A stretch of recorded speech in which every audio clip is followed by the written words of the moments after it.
Hi friends! இப்போ நம்ம பொன்னி சீரியலோட ரிவ்யூவ தான் பார்க்க போறோம். வாங்க வீடியோக்குள்ள போகலாம். இதுல ஃபர்ஸ்ட் சீன்லயே ஒரு பக்கம் சண்முகம் இந்த மாதிரி பொன்னிக்கிட்ட ரொம்பவே எக்ஸைட்மெண்ட்டா, "நீ இந்த மாதிரி இந்த வளகாப்புல கலந்துக்கிட்டு நலுங்க வச்சது எனக்கு ரொம்பவே சந்தோஷமா இருக்குன்னு" சொன்னது மட்டும் இல்லாம, "நீ இதுக்கு முன்னாடியும் உஷாவுக்கு என்னெல்லாம் பண்ணன்ற விஷயம் தெரியும். அது மட்டும் இல்லாம இப்பவும் உஷாக்கு என்னெல்லாம் பண்ணன்ற விஷயம் எனக்கு தெரியும்." அப்படின்னு சொல்லிட்டு இந்த மாதிரி அவங்க உஷாவுக்கு ஹேர் ஸ்டைல் பண்ண விஷயத்த பத்தி சொல்றாங்க. ஆனா பொன்னியோ, "இதெல்லாம் ஒரு விஷயமா மாமா? எதுக்கு மாமா இதெல்லாம் இப்ப சொல்லிட்டு இருக்கீங்க?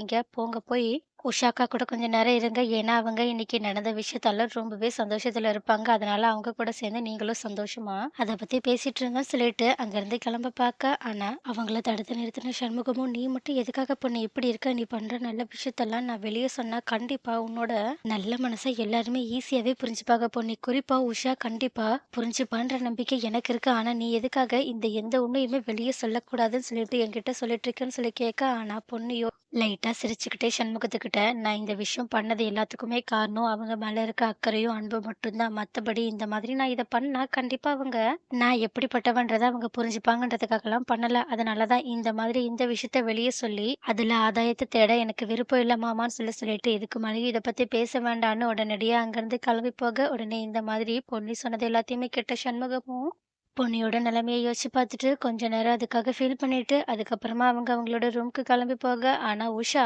இந்த மாதிரி சண்முகம் லேட்டா வரத பார்த்துட்டு அவங்க கிட்ட செம கோவத்தோட, "ஆமா இப்ப நீங்க அந்த பொண்ணிய பார்த்து பேசிட்டு தானே வரீங்கன்னு" சொல்லிட்டு கேட்க, உடனே சண்முகமும், "ஆமா அதுக்கு என்ன இப்போன்னு" சொல்லி கேட்க, ஆனா உஷாவும், "நான் தான் ஏற்கனவே எனக்கு அந்த பொண்ணிய சுத்தமா பிடிக்கலன்னு உங்ககிட்ட சொல்லிட்டு இருக்கேன்ல. அப்புறம் எதுக்காக நீங்க மறுபடியும் அந்த பொண்ணிய தலையில தூக்கி வச்சு கொண்டாடுறீங்கன்னு" சொல்லிட்டு ரொம்பவே கடுப்போட கேட்க, ஆனா சண்முகமும் ரொம்பவே கூலா மனசுக்குள்ளேயே இந்த உஷா கிட்ட என்ன சொன்னாலும் பொன்னிய பத்தின நல்ல மனச இவகிட்ட புரியவே வைக்க முடியாதுன்னு சொல்லிட்டு நினைச்சுட்டு அவங்க கிட்ட, "உஷா இப்ப என்ன பிரச்சனை? உனக்கு பொன்னிய பிடிக்காதுன்னா அத உன் கூடயே வச்சிருக்கோ. எனக்கு பொன்னிய ரொம்பவே பிடிக்கும். அது மட்டும் இல்லாம நீ நினைக்கிறத தான் நானும் நினைக்கணும்னு நீ ஆசைப்பட்டன்னா, ஏன் நான் நினைக்கிறத நீ நினைக்கலாம்ல?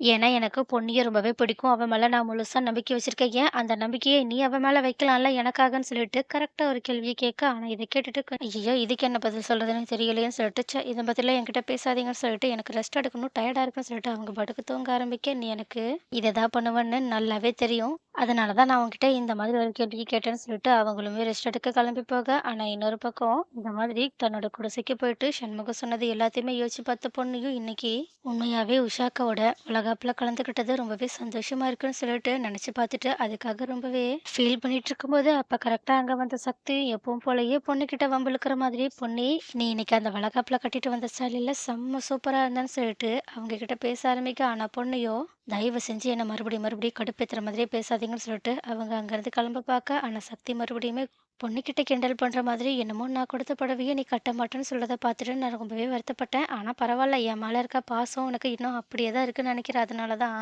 நீ நான் கொடுத்த புடவைய ரொம்பவே சந்தோஷமா கட்டியிருந்திருக்கன்னு" சொல்லிட்டு அவங்க கிட்ட பேசிட்டு, சிரிச்சுட்டு அங்கருந்து கிளம்ப, அப்ப இத பார்த்துட்டு பொண்ணையும் மனசுக்குள்ளேயே சக்திக்காக ஃபீல் பண்ணிக்கிட்டு, "நீங்க என்னதான் ஆசைப்பட்டாலும் என்னால கண்டிப்பா உங்க கூட சேர்ந்து இந்த வீட்ல வாழ முடியாதுன்னு" சொல்லிட்டு யோசிச்சு பார்த்துட்டு, அங்கேருந்து கொஞ்சம் சுகமா அவங்க தூங்குறதுக்காக கிளம்பி போறாங்க. ஆனா இன்னொரு பக்கமா வெண்ணிலாவும், உஷாவும் எப்பவும் போலயே கலந்து பேசி, நம்ம மறுபடியுமே இந்த பொண்ணுகிட்ட தோத்து போய் நிக்கிறோம். பேசாம இந்த பொண்ணு 90 நாள்ல வெளிய போயிடுவான்னு சொல்லிட்டு நம்ம அதுக்காக காத்திருக்கிறதுக்கு பதிலா, அவள சீக்கிரமா இந்த வீட்ட விட்டு அனுப்பிடலாமான்னு சொல்லிட்டு அத பத்தி ரொம்பவே முட்டாள்தனமா யோசிச்சுட்டு இருக்காங்க. ஆனா இன்னொரு பக்கமும் சுந்தர் இந்த மாதிரி தாஸ் அவங்க கிட்ட மறுபடியும் பணம் கேட்டு மிரட்டுற விஷயத்த யோசிச்சு பார்த்துட்டு, எனக்கு என்னமோ இந்த தாஸ் மேலயும், அவனோட தங்கச்சி மேலயும் ரொம்பவே சந்தேகமா இருக்கு. ஏன்னா, அவங்க பண்ற வேலையெல்லாம் பார்த்தா, என்னைய ஏதோ பிளாக்மெயில் பண்ணி காசு பறிக்கிற மாதிரி தெரியுது. அது மட்டும் இல்லாம இந்த விஷயத்துல இப்போ என்னால இவங்களுக்கு எதிரா எதுவுமே பண்ண முடியாது. ஏன்னா தப்பு என் மேலயும் தானே இருக்குன்னு சொல்லிட்டு, என்ன பண்ணலான்னு சொல்லிட்டு யோசிச்சுட்டு இருக்கேன். ஆனா இன்னொரு பக்கமும் தாஸும் அவங்களோட ஒய்ஃபும் சேர்ந்து இந்த மாதிரி சுந்தர் கிட்ட அடுத்து நம்ம கொஞ்சம் பல்க்கான அமௌண்ட்டா பறிக்கலான்னு சொல்லிட்டு பிளான் போட்டுட்ருக்கது மட்டும் இல்லாம, அடுத்த நாள் காலையில மறுபடியுமே சுந்தருக்கு கால் பண்ணி, "இந்த மாதிரி எங்களுக்கு இன்னைக்கு ஏற்கனவே நீங்க 5,00,000 பணம் தரேன்னு சொல்லியிருந்தீங்கல்ல. ஆனா இப்போ அந்த பணத்த டபுள் ஆக்குங்க. 10,00,000 தாங்கன்னு" சொல்லிட்டு ஒரு குண்ட தூக்கி சுந்தர்கிட்ட போட, உடனே இத கேட்ட சுந்தரம் செம்மையா ஷாக் ஆனது மட்டும் இல்லாம, "ஏற்கனவே நான் சொன்ன 5,00,000த்துல 2,00,000 தந்துட்டேன். இதுக்கப்புறமா நான் உங்களுக்கு 3,00,000 மட்டும் தான் தருவேன். அதுக்கு மேல ஒரு பைசா கூட தரமாட்டேன். ஏன்னா நீங்க இத உங்களோட தங்கச்சியோட ஹாஸ்பிட்டல் செலவுக்காகலாம் என்கிட்ட இத வாங்குற மாரி தெரியல. ஏதோ என்ன பிளாக்மெயில் பண்ணி என்கிட்ட இருந்து பணத்த வாங்குறீங்களோன்னு தெரியுதுன்னு" சொல்ல, உடனே இத கேட்ட தாசு சிரிச்சுக்கிட்டே, "ஒரு வழியா நாங்க உன்ன பிளாக்மெயில் தான் பண்றோன்ற விஷயத்த நீ தெரிஞ்சுக்கிட்ட போலயே, பரவால்ல.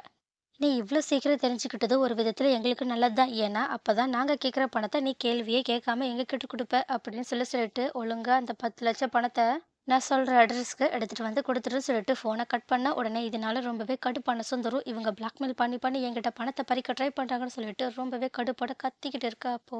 கரெக்ட்டா இந்த மாதிரி தன்னோட வேலைக்கு கிளம்பி போகலான்னு சொல்லிட்டு போயிட்டு இருந்த பொண்ணையும் சுந்தர் இந்த மாதிரி தன்னை யாரோ பிளாக்மெயில் பண்றாங்கன்னு சொல்லிட்டு கோவத்துல கத்திட்டு இருக்க விஷயத்த கேட்டது மட்டும் இல்லாம, அவங்க கிட்ட வந்து கொஞ்சம் நக்கலோட, "நீங்க பண்ற வேலைக்கு என்னைக்காவது ஒரு நாள் மாட்டுவீங்கன்னு எனக்கு நல்லாவே தெரியும். ஆனா இவ்ளோ சீக்கிரம் நீங்க இவ்ளோ பெரிய பிரச்சனையில மாட்டிப்பீங்கன்னு எனக்கு சுத்தமாவே ஐடியா கிடையாது. ஆனா நீங்க பேசுனதுலேருந்து ஒரு விஷயத்த நல்லா தெரிஞ்சுக்கிட்டேன். நீங்க ஏதோ ஒரு பொண்ணுகிட்ட தான் மாட்டியிருக்கீங்க. அது மட்டும் இல்லாம அவங்க இப்போ உங்கள பிளாக்மெயில் பண்ணிட்டு இருக்காங்க. ஸோ எனக்கு தெரிஞ்சு கூடிய சீக்கிரம் உங்களோட எல்லா ரகசியமுமே உங்க மூலியமாவே வெளிய வரப்போகுதுன்னு நெனைக்கிறேன். பாத்தீங்களா? நான் சொன்னது கொஞ்சம் கொஞ்சமா நடந்துட்டு இருக்கு. ஏன்னா தப்பு பண்ணவன் கண்டிப்பா அதுக்கான தண்டனைய அனுபவிச்சு தான் ஆகணும். வேற வழியே கிடையாதுன்னு சொல்லிட்டு சுந்தர கிண்டல் பண்ணிட்டு அங்கேருந்து கிளம்பி போக, உடனே இத கேட்டுட்டு சுந்தரும் செம்ம கடுப்போட நின்னுட்டுருக்காங்க. நீங்க என்ன நினைக்கிறீங்க? சுந்தர் கூடிய சீக்கிரம் பொன்னி நெனச்ச மாதிரியே எல்லார்கிட்டயுமே கையும் களவுமா மாட்டப் போறாங்களா என்ன?